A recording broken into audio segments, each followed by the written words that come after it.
গ্রামীণ ব্যাংক বাংলাদেশের একটি অতি পরিচিত মাইক্রো ক্রেডিট প্রতিষ্ঠান, যা দরিদ্র ও গ্রামীণ জনগোষ্ঠীর অর্থনৈতিক উন্নয়নের জন্য কাজ করে থাকে। এই ব্যাংক সাধারণত জামানতবিহীন ঋণ প্রদান করে থাকে, বিশেষ করে নারী উদ্যোক্তাদের জন্য ঋণ প্রদান করে থাকে। হ্যালো ভিউয়ার্স, আসসালামু আলাইকুম।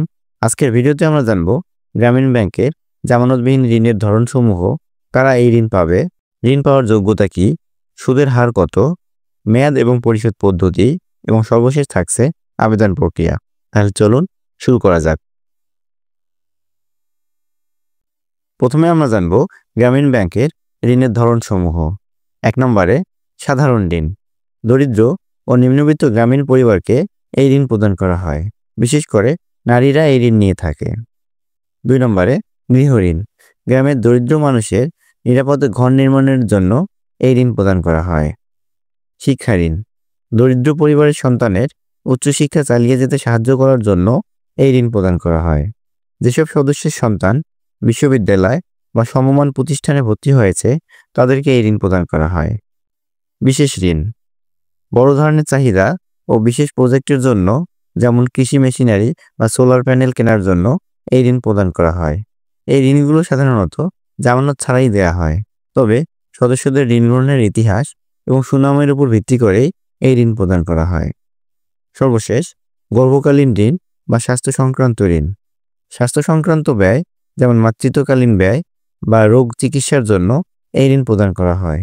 এই ঋণগুলো ক্ষুদ্র অঙ্কের ঋণ, তবে খুব দ্রুত প্রক্রিয়াজাতকরণ করা হয়। এখন আমরা জানব গ্রামীণ ব্যাংকে জামানতবিহীন ঋণ কারা পেতে পারে।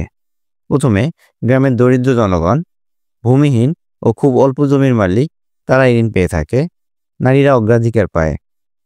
নিজে কোনো ব্যবসা করতে ইচ্ছুক বা অর্থনৈতিকভাবে স্বাবলম্বী হতে চায়, তারা এই ঋণ পায়। ব্যাংকের নির্ধারিত শর্ত অনুযায়ী জীবনযাপন করে নিজস্ব বা পারিবারিক আয় দিয়ে কিস্তি পরিশোধে সক্ষম ব্যক্তিরাই এই ঋণ পেয়ে থাকে। এখন আমরা জানব ঋণ পাওয়ার যোগ্যতা কী। প্রথমত, দরিদ্র বা নিম্নবিত্ত হতে হবে। বয়স সাধারণত 18 থেকে 60 বছর পর্যন্ত হতে হবে। বাসস্থান গ্রামীণ এলাকায় বসবাসকারী হতে হবে। জমির মালিকানা, নিজ নামে কোনো বড় আকারের জমি থাকা যাবে না। ব্যাংকের সদস্যপদ, গ্রামীণ ব্যাংকের সদস্য হতে হবে এবং নিয়মিত সাপ্তাহিক মিটিংয়ে অংশগ্রহণ করতে হবে। শিক্ষা ও ব্যবসায়ের পরিকল্পনা, কোনো নির্দিষ্ট কাজে, যেমন পশুপালন, ক্ষুদ্র ব্যবসা বা কৃষিকাজ ইত্যাদি বিনিয়োগের জন্য ঋণ নেওয়ার পরিকল্পনা থাকতে হবে। এছাড়াও পূর্বে ঋণ নিয়মিত পরিশোধ করলে বাড়তি সুবিধা পাওয়া যায়। ঋণের পরিমাণ, গ্রামীণ ব্যাংকের বেসিক ঋণ সাধারণত 5,000 টাকা থেকে শুরু করে 50,000 টাকা পর্যন্ত দেয়া হয় প্রথম বছরে, কিন্তু পরবর্তী সময়ের জন্য ঋণের পরিমাণ সদস্যদের ব্যবহার, সক্ষমতা, ব্যবসায়ের ধরন, পূর্বের ঋণ পরিশোধের ইতিহাস ইত্যাদির উপর নির্ভর করে ধীরে ধীরে বাড়ানো হয়। সুদের হার, গ্রামীণ ব্যাংকের ঋণের ধরন অনুযায়ী সুদের হার নির্ধারিত হয়। যেমন সাধারণ ঋণ সাধারণত 20% হারে ক্রমহ্রাসমান হারে সুদ দেওয়া হয়। এটা যদি আমরা ফ্ল্যাট রেটে হিসাব করি, তাহলে 10% হারে হয়ে যায়। গৃহ নির্মাণ ঋণ, এটার সুদের হার 8% হারে। শিক্ষা ঋণ, শিক্ষা জীবনকালে 0% হারে এই ঋণ প্রদান করা হয়, কিন্তু পরবর্তীতে 5% সুদ যোগ করা হয়। এছাড়াও স্ট্রাগলিং মেম্বার বা বেগার্স প্রোগ্রাম নামে কিছু ঋণ প্রদান করা হয়, যেগুলো সম্পূর্ণ সুদমুক্ত। এখন আমরা জানব ঋণের মেয়াদ। মেয়াদ সাধারণত 3 মাস থেকে শুরু করে 3 বছর বা তার বেশিও হতে পারে, তবে পরিশোধ সাধারণত সাপ্তাহিক কিস্তিতে বা মাসিক ভিত্তিতেও করা যায়। এছাড়াও শিক্ষা ঋণ এবং গৃহ নির্মাণ ঋণ 2 থেকে 5 বছর বা তার বেশিও হতে পারে। আবেদন প্রক্রিয়া, প্রথমে গ্রামীণ ব্যাংকের স্থানীয় শাখায় গিয়ে সদস্য হতে হবে।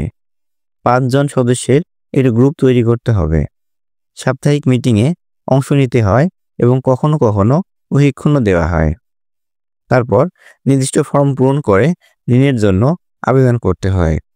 পরবর্তীতে মাঠ কর্মকর্তা আবেদন যাচাই বাছাই করে ঋণ অনুমোদন করে এবং মিটিংয়ের মাধ্যমে হাতে নগদ বা অ্যাকাউন্টের মাধ্যমে অর্থ পরিশোধ করা হয়। তো ভিউয়ার্স, আশা করি গ্রামীণ ব্যাংকের জামানতবিহীন ঋণ সম্পর্কে আপনাদের কোনো প্রশ্ন থাকবে না। তারপরে যদি কোনো জিজ্ঞাসা থাকে, অবশ্যই কমেন্ট করবেন এবং ব্যাংকিং সম্পর্কে নিত্য নতুন আপডেট পেতে আমার চ্যানেলের সাথেই থাকবেন। ধন্যবাদ।